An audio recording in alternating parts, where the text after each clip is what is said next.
केंद्रीय मंत्री स्मृति ईरानी ने केजरीवाल से 10 सवाल पूछे थे और उसके बाद आज तक पर स्मृति ने तमाम सवालों के जवाब दिए।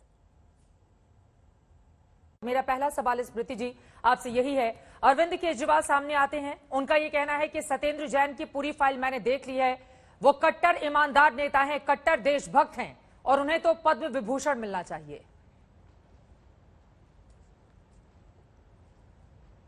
मेरे हाथ में वो हाईकोर्ट की कॉपी है जिसमें स्पष्ट रूप से लिखा है कि अंकुश जैन और वैभव जैन जिस संपत्ति पर टैक्स देना चाहते थे डिस्क्लोजर स्कीम के अंतर्गत, वो संपत्ति 16 करोड़ 39 लाख की सत्येंद्र जैन की थी।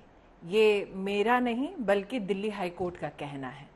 तो क्या वो सज्जन जो अनअकाउंटेड इनकम, जो हवाला एंट्री ऑपरेटर्स के साथ मिलकर 4 शेल कंपनीज के माध्यम से स्वयं कमाता हो, केजरीवाल जी के लिए ईमानदार है?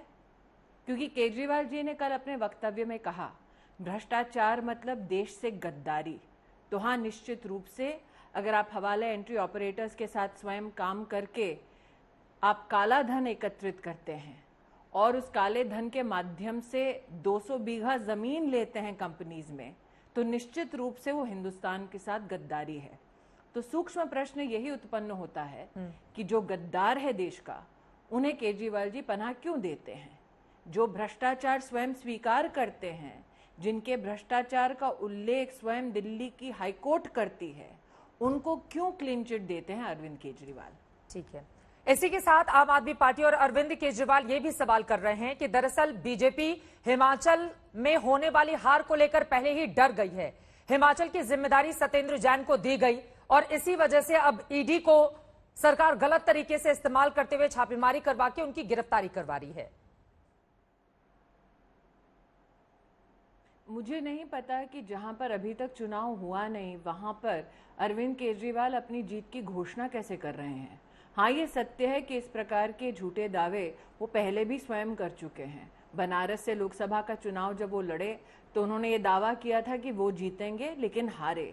उसी प्रकार से आज पूर्ण विनम्रता के साथ कहती हूँ, चुनाव होना अभी बाकी है, लेकिन निश्चित तौर पर पुनः भारतीय जनता पार्टी की वहां सरकार बनने वाली है। लेकिन मुद्दा सरकार बनने वाली है ये नहीं है जी। मुद्दा चुनाव होने वाला है ये नहीं है। मुद्दा बीजेपी जीतने वाली है ये नहीं है। मुद्दा ये है कि क्या दिल्ली की हाईकोर्ट कोई चुनावी पार्टी है जिसने इस प्रकार का प्रमाण देश के सामने 2019 में ही उपलब्ध कराया था। इसी के साथ अगला सवाल वो लोग ये करते हैं स्मृति ईरानी जी बीजेपी को लेकर, और आपने जो आरोप भी लगाए हैं आज उसको लेकर, उनका ये कहना है कि एक पैसे का भी भ्रष्टाचार आम आदमी पार्टी की सरकार बर्दाश्त नहीं करती है और हमने खुद पंजाब में अपने मंत्री की गिरफ्तारी करवा ली। हम जांच एजेंसियों का इंतजार नहीं करते हैं। 2019 से उन्होंने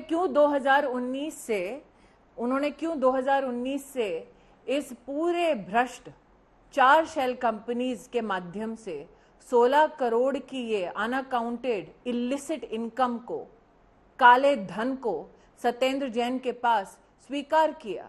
आज प्रश्नों की झड़ी में एक प्रश्न मैंने ये भी किया था कि जो 200 बीघा जमीन दिल्ली के अनऑथराइज कॉलोनीज के इर्द गिर्द ली गई, उनके माध्यम से जिनका संबंध सीधा सत्येंद्र जैन के साथ है, उनको रेगुलराइज क्या इसीलिए केजरीवाल सरकार ने किया?